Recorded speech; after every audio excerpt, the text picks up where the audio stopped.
Good morning, YouTube. This is CN Maritime History here back with another video. And this morning I thought I would make another video about an ocean liner. This video is on the SMS Cap Trafalgar, which my other video I posted last night, SS Cap Arcona, this is its 10-year older sister.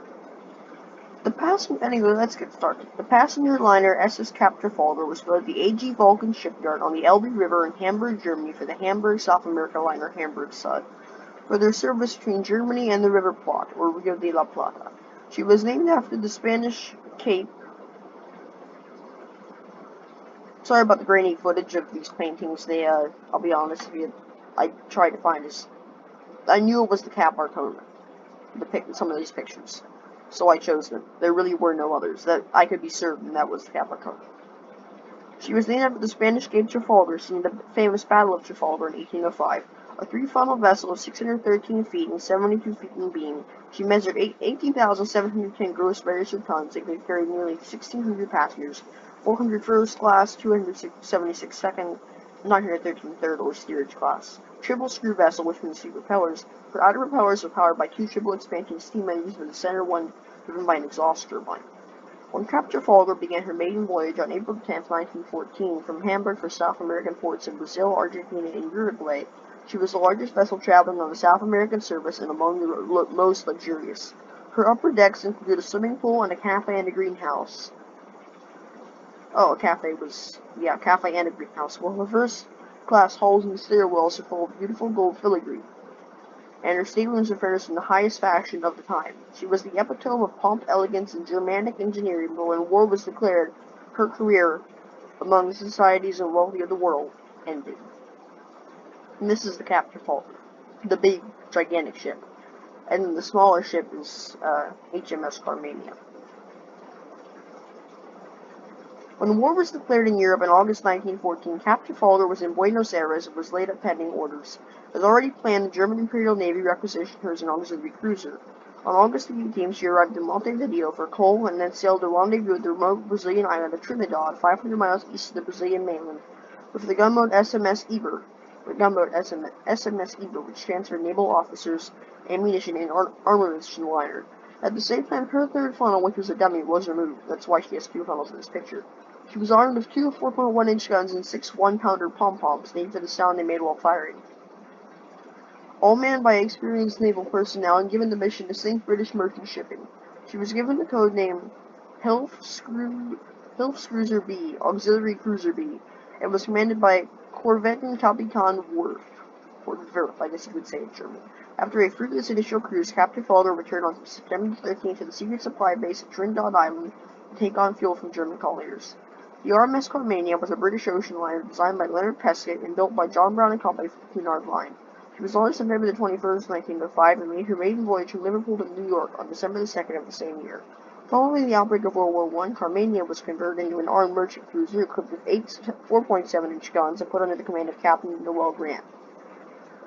It was at the base on September 14th that Cap Trafalgar was discovered by the Carmania, which had been sent to flush out German colliers and small warships that might be using the inhospitable island as a base against British merchant shipping. Carmania spotted Cap Trafalgar's smoke early in the morning, and some hours later was able to surprise the German ship with 2 colliers in the island's only harbor. Ironically, the Cap Trafalgar, disguised as the Carmania's first battle, was against the real RMS Carmania. Some accounts incorrectly allude to the Carmania was itself disguised as the Cap Trafalgar.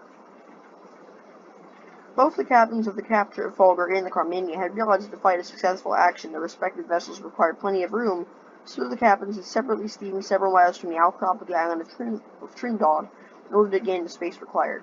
The Cap Trafalgar also sent out encoded German messages announcing the engagement with the Carmania, and a position is 35 degrees west, 26 south, with a north-northwest heading.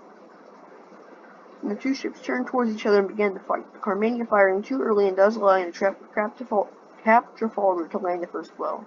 Carmania fared worse than her opponent in the ensuing 2 hours, being hit 79 times, was hull below the waterline, and had her bridge totally destroyed by shell fire. However, as the range closed, her own guns began to inflict damage, and fires broke out on both ships, as you can see in this painting. Sailors lining the rails and firing machine guns at their opposite numbers as the ships came within a few hundred yards of each other. Neither ship had the fire control systems or ammunition hoists of a modern warship, so the action was fought in the style of Admiral Nelson's day, which is slightly ironic because the ship's named after the Battle of Trafalgar, with ammunition being brought to the guns by hand and the guns firing as the target bore. Just as it seemed that the fires on Carmania would burn out of control, Cap Trafalgar veered away, lowering lifeboats as she killed over the port. A shell below the waterline had ruptured several compartments and the ship was rapidly sinking, although the colliers were able to pull 279 sailors from the wreck before she sank. 51 were killed in the fighting of the sinking. Other reports say 16 or 17 lives were lost, including Captain Burke. Carmania was equally shattered, listing severely, heavily flooded and burning, with 9 men dead and many more wounded. It was at this point that Cap Trafalgar's contemporary, the armed merchant cruise SS Crown Prince Wilhelm, arrived, seemingly to provide the coup de grace for the shattered ship. However, the Crown Prince Wilhelm's captain feared a trap, since many ships, both German and Allied, in the area had doubtless been listening to the SOS calls from Cap Trafalgar, which, though in German code, have been supplemented by messages from Carmania with the British code. Since multiple warships were on their way to the location and the Cap Trafalgar had presumed already sunk, the captain of the Crown Prince Wilhelm turned his ship about and sailed away without firing a shot. Carmania was barely afloat. She listed severely as fires burned and the communication and navigation equipment on her bridge was almost destroyed. She turned away and sped south, hoping to rendezvous with a British cruiser in the area. By the time she was rescued on the 15th, she was hardly seaworthy and most likely would have sunk if at sea for more than another day or two. The following day, the Carmania was rescued and brought in the Pernambuco by other units of the Royal Navy. Most of the survivors of the Cap Trafalgar were rescued by the collier Eleonore Verumin and taken to Buenos Aires. Most were interned for the duration of the war on the Argentine island of Martin Garcia. So I hope you guys have enjoyed this rather short video on the Cap Arcona, older sister Cap Trafalgar. And I know it was much shorter, and I hope I didn't read too fast or anything. I probably won't record any other videos today, but I could be wrong, as I recorded this one right after I said I wouldn't record any more videos. But I hope you guys have enjoyed this video. Check out my Japanese ocean liner video that I just posted, the Samamaru, and have a good day. Bye.